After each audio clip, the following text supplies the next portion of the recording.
Friends, we can all see that many white bloggers have millions of followers. Please support me too, because my followers are still few. Black bloggers also deserve to be famous. My friends, let's unite and lift each other up. Please press subscribe button and like. Denise Carter stepped into Greenwood Mall, her heavy purse swinging at her side. To the casual observer, she was just another black woman shopping for her niece's birthday gift. But to the security guards, Miller and Davis, she was a target. They tightened their circle, their eyes narrowing with suspicion. Officer James Raines, the self-proclaimed enforcer of the law, swaggered in, his presence radiating authority. But what they failed to see was the fire simmering behind Denise's calm exterior, a fire forged from 2 decades of service and resilience. The Saturday sun streamed to the skylights, casting warm patches on the polished floors. Denise felt a sense of relief wash over her as she scanned the storefronts, searching for something special for her niece, Jasmine. Something unique, she murmured, allowing herself a moment of peace amidst the weekend chaos. Families strolled by, laughter echoing in the air, but that tranquility shattered when she caught sight of the guards and reflection of a window display. Miller, the taller guard, spoke into his radio, his gaze fixed on her. Black female, brown leather bag, blue sweater, keeping eyes on. Denise's heart raced, her jaw tightening. After years on the force, she recognized the signs of surveillance. Determined not to let them ruin her day, she stepped into Crystal's boutique, a high-end jewelry store. The sweet scent of vanilla perfume enveloped her, but the tension in the air was palpable. Linda, the store manager, greeted her with a stiff smile. "Can I help you?" she asked, her tone sharp. "Just browsing, thanks," Denise replied, her voice steady.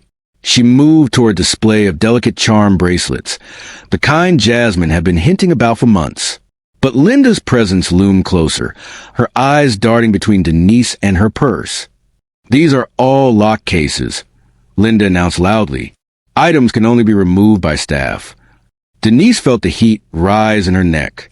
"I'd like to see that silver bracelet with the butterfly charm," she said, forcing calm into her voice. Linda hesitated, her hands trembling as she unlocked the case. "Excuse me," Linda interrupted, her voice rising. "I need to see inside your bag." The boutique fell silent. Denise's heart raced as other shoppers turned to stare. "A piece of jewelry is missing from this case," Linda accused, her confidence growing as Miller and Davis entered the store. "I haven't touched anything except the bracelet you just showed me," Denise replied, her hands shaking, not from fear but from fury. "Ma'am, please cooperate," Miller said, stepping forward, his hand resting on his radio. "Empty your bag on the counter." Denise straightened, feeling the familiar mantle of authority settle over her shoulders. "I will not.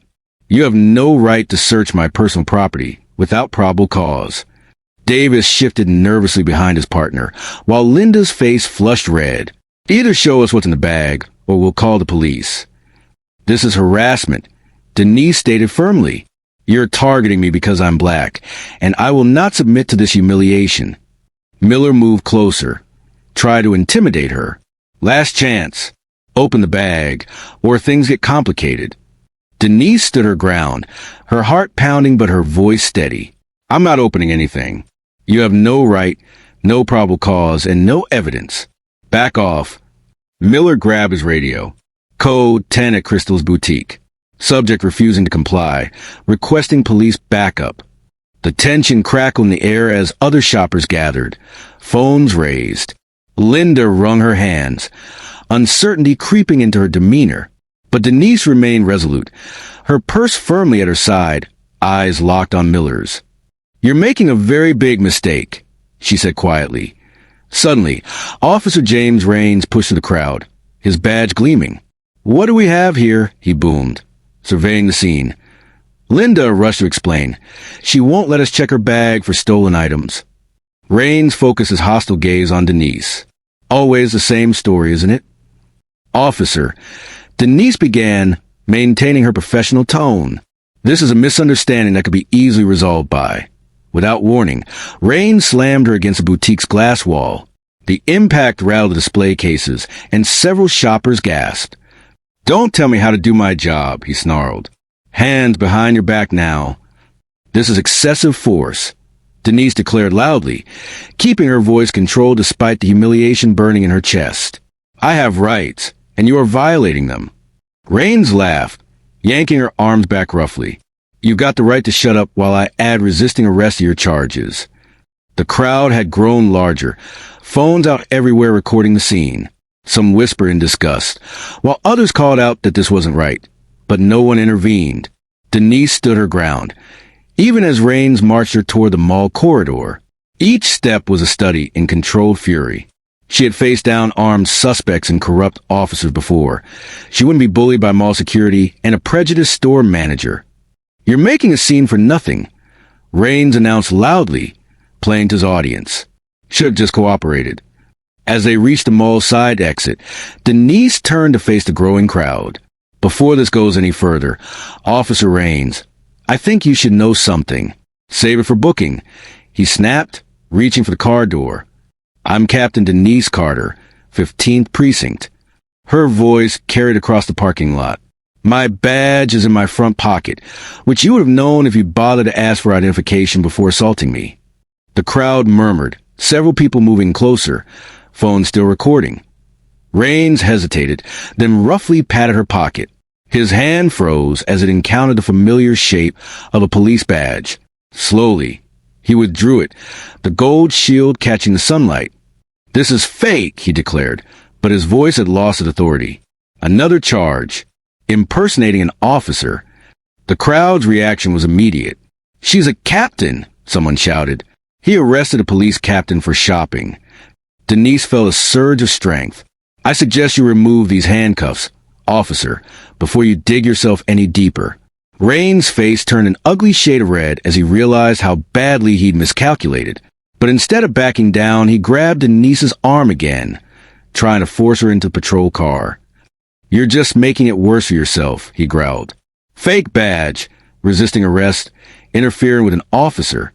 The crowd's volume increased, their outrage palpable. Denise stood her ground, her voice carrying clearly over the growing chaos. Every second of this is being recorded, officer. Every abuse of power, every violation of protocol. Are you sure you want to continue? The crowd's anger swelled, their voices rising in unified protest. Let her go, someone shouted from the back. As more people joined in, the chant grew louder, echoing to the mall. Raines shifted uncomfortably, still gripping Denise's arm, but clearly unsure how to proceed. His usual tactics of intimidation were backfiring spectacularly. Officer, perhaps we should move the situation inside, a voice called out. Denise turned to see Patricia Wells, the mall's PR director, approaching with a look of panic. There's nothing to move inside, Denise stated firmly. These handcuffs need to come off now.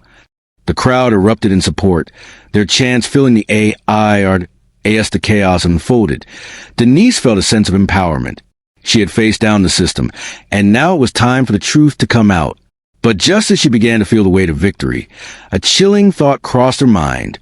What if the forces she was up against were more powerful than she had anticipated? What if they would stop at nothing to silence her? The crowd's chants faded into the background as Denise's mind raced. She had to be careful. The stakes were higher than ever, and she could feel the eyes of the system watching her every move as the sun began to set, casting a golden hue over the gathering. Denise took a deep breath, steeling herself for the challenges ahead. She was ready to fight, ready to expose the truth, but she knew she had to tread carefully. The fire within her was strong, but the battle was far from over, and just as she was about to step forward and address the crowd, a figure emerged from the shadows, a familiar face that sent a shiver down her spine. Captain Carter. Officer Raines called out, his voice dripping with disdain. You think this is over? You have no idea what you're getting into. Denise's heart raced as she locked eyes with him, the tension in the air palpable. You're making a mistake, Raines, she replied, her voice steady despite the fear creeping in. But as he stepped closer, a sinister smile creeping across his face, she realized that this was just the beginning of a much larger fight. Do you want to know the fate of the heroes? Please post part 2. Subscribe to the channel and continue watching. Your opinion and support are important to me. Leave it in the comments. Thank you.